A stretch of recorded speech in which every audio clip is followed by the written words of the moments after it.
The quantum hunger of the narcissist. When the shadow feeds on light, in the subtle architecture of existence, everything is energy. Every thought, every glance, every word vibrates through the field that connects all living consciousness. When two beings meet, an energetic exchange begins, unseen but profoundly real. In a harmonious bond, this flow is reciprocal, regenerative. But in the presence of a narcissist, the equation changes. The flow becomes unilateral. What appears as affection, admiration, or fascination is merely the facade of a deeper extraction, a siphoning of light itself. A narcissist doesn't seek you. They seek the resonance of your energy field. Their attraction is not to your being, but to the frequency you emit. When you carry warmth, empathy, or awareness, your light becomes magnetic. Their unconscious recognizes in you what they cannot access within themselves. Coherence, authenticity, vitality. They orbit your field to feed from it, because internally, their system runs on scarcity. Their own energetic grid is fractured, disconnected from the source current that nourishes all sovereign souls. To survive, they must attach to others who are still connected to the flow. In psychological language, this is narcissistic supply. In energetic language, it is vampirism. In quantum language, it is entanglement. Once their focus locks onto you, through gaze, attention, thought, or digital fixation, they create a quantum tether. Observation alters energy. Just as particles behave differently under the eye of an observer, your field subtly responds to being watched, judged, or desired. The narcissist understands this instinctively. To look at you is to affect you. Their awareness invades, not to see, but to alter your vibration, to keep you within the orbit of their control. It is not love they want. Love requires mutuality. What they crave is resonance, the vibrational meal that comes from your reaction, whether it is fear, longing, guilt, or hope. The more emotional charge you emit, the more energy is available for harvest. This is why they provoke, withdraw, or idealize and devalue. Each cycle is a ritual of energetic feeding. They program your nervous system to oscillate between hope and despair, creating the chemical highs and lows that weaken your energetic boundaries. You become both the source and the sustenance.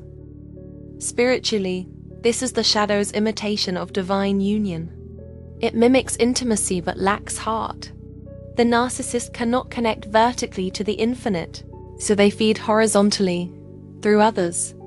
They are not evil in a mythic sense, but they operate through the frequency of disconnection, which is the very essence of darkness. In esoteric language, such beings are vehicles for forces that are parasitic by nature, entities that seek light not to reflect it, but to consume it. And yet, even here, awareness is liberation.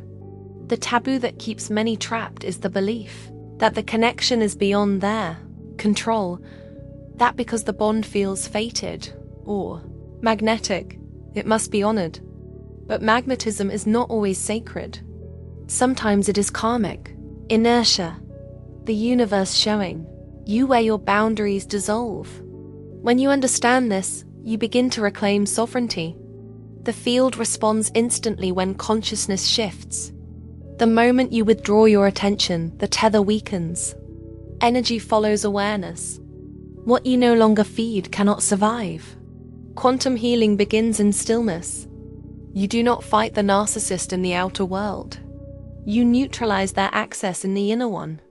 By entering deep presence, you change your vibrational signature from reaction to observation. When you no longer emit emotional charge, the quantum link collapses. The same way a particle collapses back into a wave when unobserved.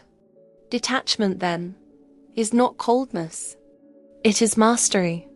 It is the art of becoming invisible to the parasitic frequency while remaining radiant in the light of your own source. You will feel them trying to pull, to test, to reinsert their energy into your field. But their power ends where your self-awareness begins. The soul is a sovereign domain. When you hold the frequency of neutrality and compassion for yourself, you anchor into the universal current again. The narcissist, unable to match that vibration, will either transform or fade. Their illusion cannot coexist with pure awareness. Ultimately, the presence of a narcissist is not just a lesson in protection. It is a teaching in energy mastery. It reveals how attention creates reality, how observation shapes vibration, and how sovereignty is the true firewall of the soul. In the end, you will realize they never owned your energy.